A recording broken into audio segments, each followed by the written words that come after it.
C'est un très grand discours. Monsieur, s'il vous plaît, non. Voilà, c'est un très grand discours où il a abordé des sujets qui ne peuvent être compris que par des esprits en capacité de comprendre ce qu'il dit.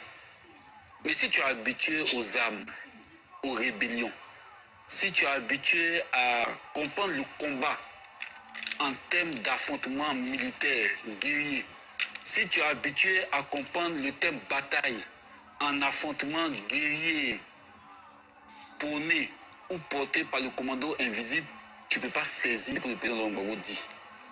Le président Laurent Gbagbo dit, je ne peux pas accepter, et ça nous sommes d'accord avec lui, que mon nom soit associé à un braquage. Parce que ce qu'on appelle braquage, là, ça a été la nationalisation de la BCEAO à l'effet de pouvoir payer les salaires des Ivoiriens.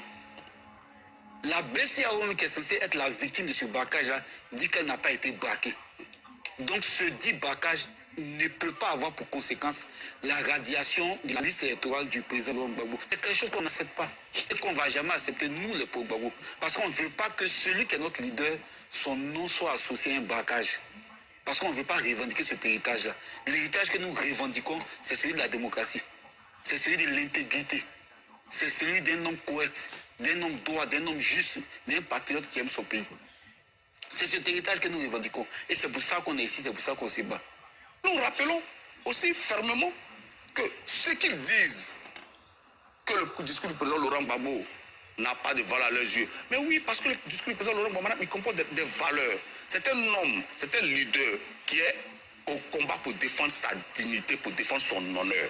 Mais eux, ils ne le comprennent pas parce qu'ils n'ont pas le sens de l'honneur. Ils ne le comprennent pas parce qu'ils n'ont pas le sens de la dignité. Parce qu'ils sont dans une vision matérialiste du monde où les soutiens s'achètent, où c'est des enveloppes qu'on fait circuler, où on lui paye son billet pour venir à Abidjan. Donc ils ne comprennent pas qu'un homme puisse aller au combat pour défendre son nom, pour défendre le nom qu'il lègue à ses enfants, pour défendre l'histoire qu'il lègue à ses partisans. Et c'est pourquoi il n'arrive pas à saisir la pertinence du combat que le président Laurent Gbagbo dit mener. Il ne dit pas que je vais me battre parce que mon rêve absolu c'est d'être président. Il dit je vais me battre pour mon honneur et pour la Côte d'Ivoire. Parce que oui, ce monsieur, il a un honneur. Il envoie la CPI, madame. Il aurait pu refuser de se soumettre à ce tribunal. Il y a des détenus à la CPI qui ont refusé de se soumettre au tribunal. Il a répondu à la madame la juge, je suis là et que le procès se tienne, nous irons jusqu'au bout. Mais il était dans la même démarche de défendre son honneur. Mais il a fini par gagner son procès et il était réhabilité. Et on l'accuse de crime contre l'humanité. Il gagne son procès et on nous ramène à Abidjan et on dit la BCEAO. On l'a rappelé, la BCEAO n'a rien perdu.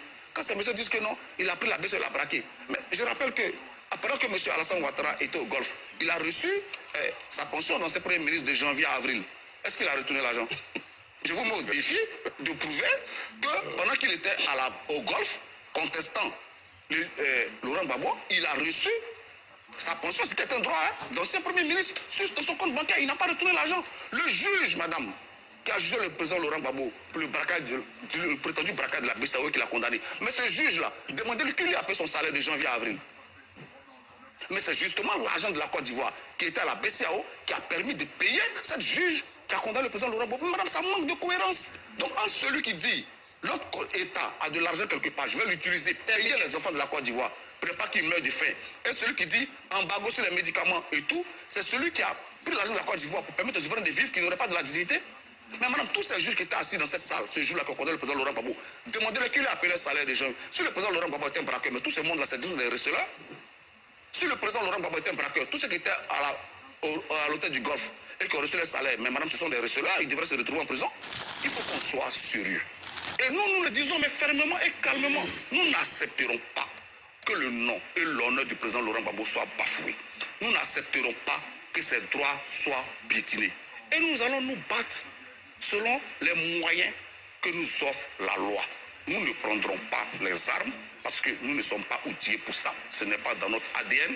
Nous utilisons tous les moyens démocratiques mis à notre disposition par la loi pour nous faire entendre. Il faut que cela soit entendu et il faut que cela soit dit. Et c'est ce que je viens de dire.